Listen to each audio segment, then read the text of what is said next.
Today we're going to plant some pistachios.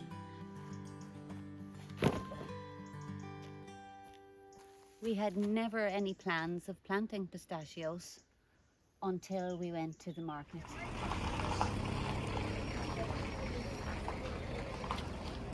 Oh, pistachio! Do you think we could grow pistachio? Yeah. I thought, wow, can we plant pistachios? Can we grow pistachios? Because I love pistachios. I love pistachios. Do you love pistachios?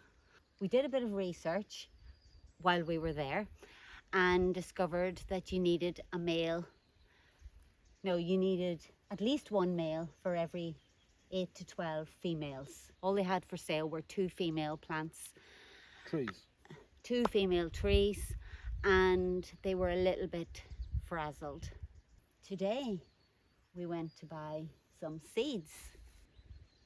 We discovered there was a garden centre nearby. No, we knew there was a garden centre there. We happened to pass the garden centre. We know where all the garden centres are. I know. And then we saw them and they were a little bit pricey. And in the end we bought 2 females and 1 male. We also bought a few more plants that we hadn't intended to buy. So that's what it's like when you go to the garden centre. Now we need to work out where we're going to plant these 3 pistachios. yeah, where? Where? Let's buy trees. Trees, we need more trees. But where do we plant them?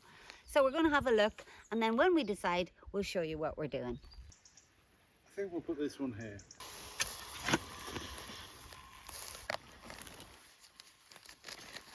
Yeah, maybe I should soak it for a little while. Yep. It's bone dry. Yeah, going to hit bucket water. It turns out that pistachios like hot, dry summers and cool winters, but not freezing, which is more or less what we get here.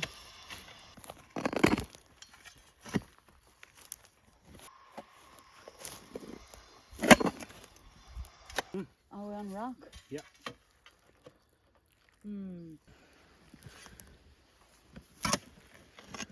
So a foot below the surface, we're hitting solid rock.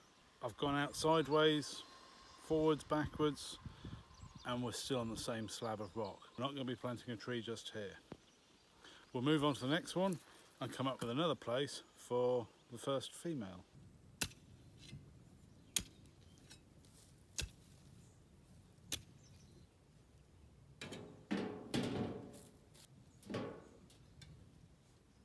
I've got a bit of cardboard around to keep, you can just see here, to keep the weeds from growing. And the sweet potatoes have decided to grow eventually.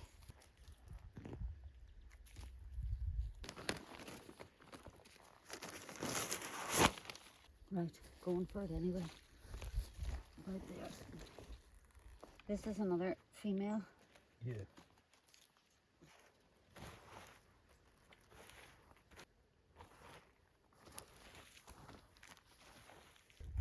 Yeah, it's a decent sized tree, but gosh, it's a lot of money.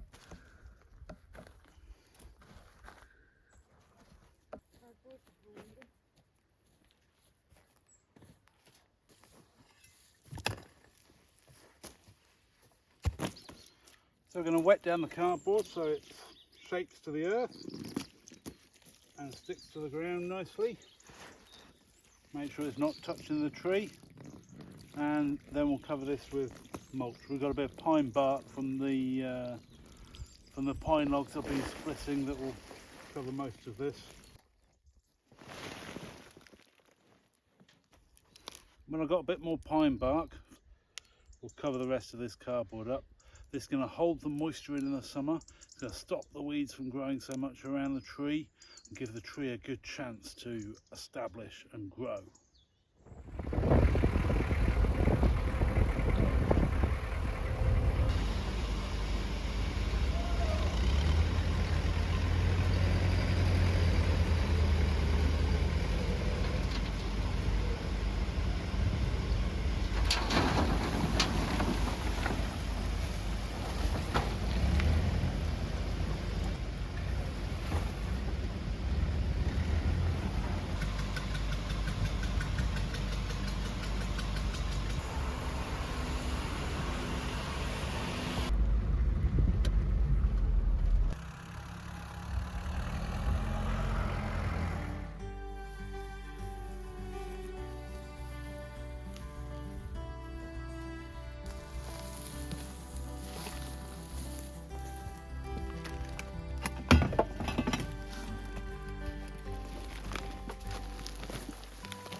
things we do. Since we came here nearly 18 months ago, we've been planting quite a lot of trees.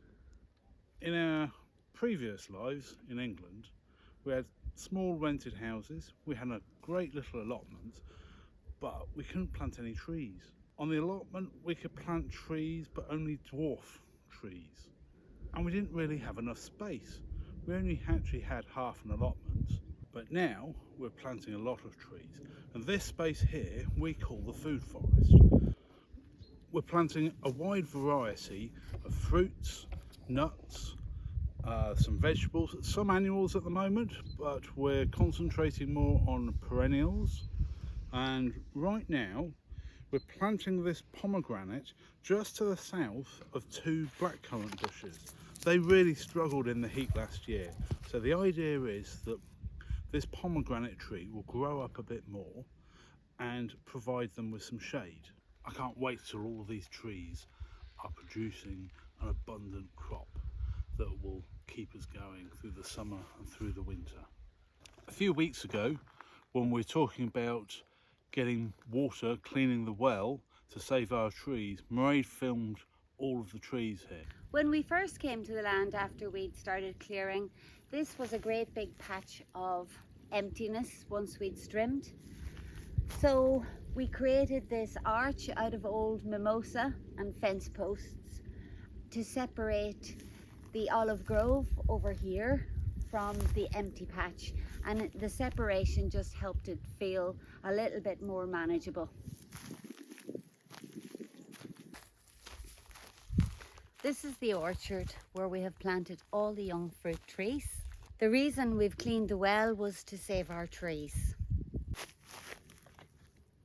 Tangerine, this little persimmon, but it's probably not that variety anymore because it was growing from here, and again it suffered severely after the drought in the winter, and new growth came from below the graft, which means that it's probably going to be the original rootstock. The trees are more than just trees. This little tree was planted by my nephews Isaac and Jacob. It's an apple tree. We had this plan that if anybody came to visit us, they would have to go to the market, choose a tree and plant that tree and buy it. We have an almond tree planted by Dan's father, a pear tree planted by my friend Maggie. The pear tree, which one day might have a partridge in it, bought at Christmas 2021. It's in memory of Barney, her beloved Labrador. And we also have a quince, which her partner James planted. My niece planted another apple tree. Behold, our single piece of fruit. Our hope was that this tree would be the reason they'd want to come back and visit us in the future. It looks a bit different now. We've had a bit of rain, everything's green again, the grass is growing again, the dust has washed off the leaves. It's what, about 15 by 15 metres? So something like maybe 200 square metres maybe, the food forest area. We can still get more trees, a few more trees in here, a few more bushes. But we've got the rest of this terrace as well. Never mind the second terrace, the bottom terrace. We've got plenty of space for trees. The way to Tamarillo. Every night I've been hugging my pillow, dreaming dreams of Tamarillo. So we've been to the market today, and whenever we go to the market, we can't resist buying trees. This is an exciting plant, Tamarillo, which looks like a tomato. Also known as a tree tomato. But it's not a tomato, although it is in the same family as potatoes And tomatoes. and tomatoes. The nightshade family. Yeah. Just teasing these out a little bit. It's not really too bad, it's not pot bound. That's too deep. It's got a shallow root system. that even straight? Straight enough. Let's go that way slowly. Does it? Let's have a look. We're actually lacking in a little bit of shade here in the height of the summer, so this should help out with the shade. This is where we decided to put a fig tree so that we provide our new bed with some shade in the summertime. Right. Whoa. Cool. Spade went in rather far there. I think this needs more investigation. Is there a tomb under here? Are we going to find artifacts under here? I think this could be another archaeological dig. Oh, there's a lot of hula culture under here. As long as we don't find a body. A few tiles. This is very easy digging.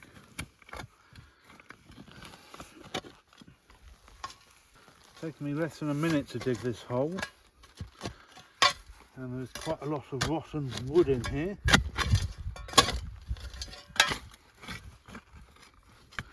But as yet, no artefacts other than an ancient tree. I don't think you need to go any deeper to plant the tree, love. No, okay. Unless we want to find a tunnel. Kind of wondering what was down here. I'm not going to dig any further here. We've got enough depth for our fig tree. It's mainly a rotten tree under here. It's very soft. Yeah, if only all holes we dug for the trees were this easy. Right, I think we'll take some of the pond mud to put in the bottom of that hole for the fig tree. So we need to dig this space out here so there's more room to collect rainwater off the track. We're killing 2 stones with 1 bird. Don't you mean 2 birds with the ball? 2 birds with 1 stone even.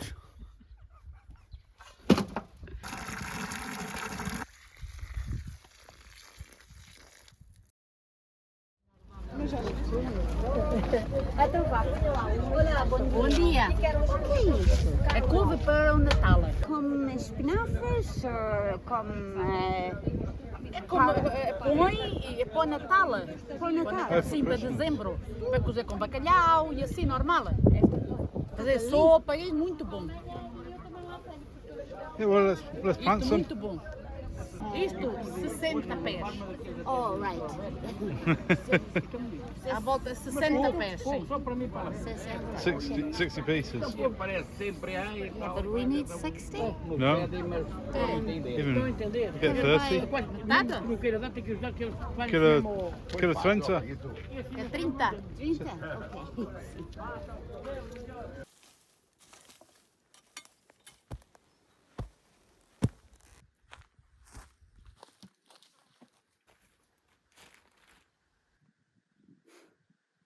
Remember what those ones were called? Cuvée Galega.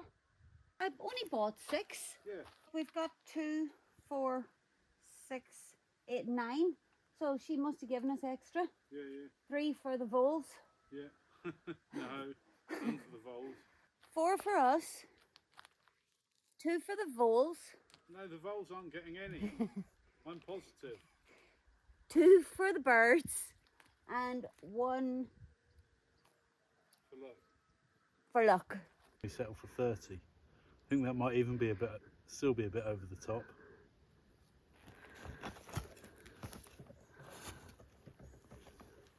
I bought 30. Oh, we're going to plant them deep this time. We didn't get enough branching. Because we like the white bit. Yeah. No, I'll take the bag. Yeah.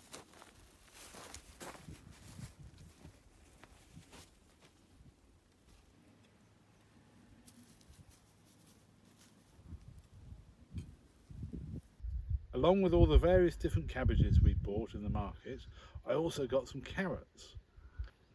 So we'll have a row of carrots, and then also we got some beterraba or beetroot, which should also do well up here.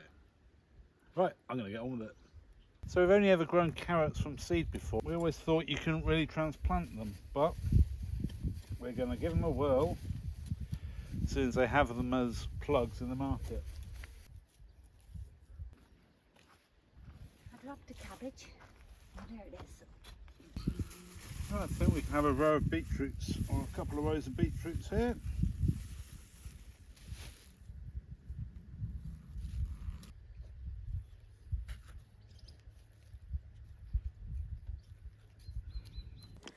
Very good. But that's the rent will grow and spill over the side and that's soften really the look of the steps.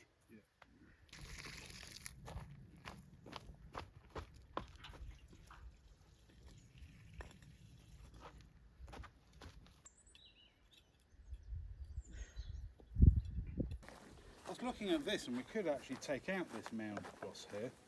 Yeah. It's very dry up here. So I've planted a rosemary. Well, I took it out from somewhere else. Actually, it feels a wee bit dry already. I planted that a week or so ago. And I moved some agapanthus and a few cacti over here and succulents to see if they'll do all right in the very, very stony, dry area. Last year and this year, we've planted many trees in the food forest. We've been watering them weekly during the heat of the summer, the drought of this summer, and they've all survived. Next year, we're going to plant more crops, more plants as ground cover. Ground cherries, physalis or Cape gooseberry, squashes, melons, beans, all of these things we're going to plant in the food forest. So we're watering in the same place. We're providing more ground cover to stop the ground from heating up and drying out as much as it did this summer. With these measures, we hope that our food forest will continue to thrive. That's it for us this week, and we'll see you again next time.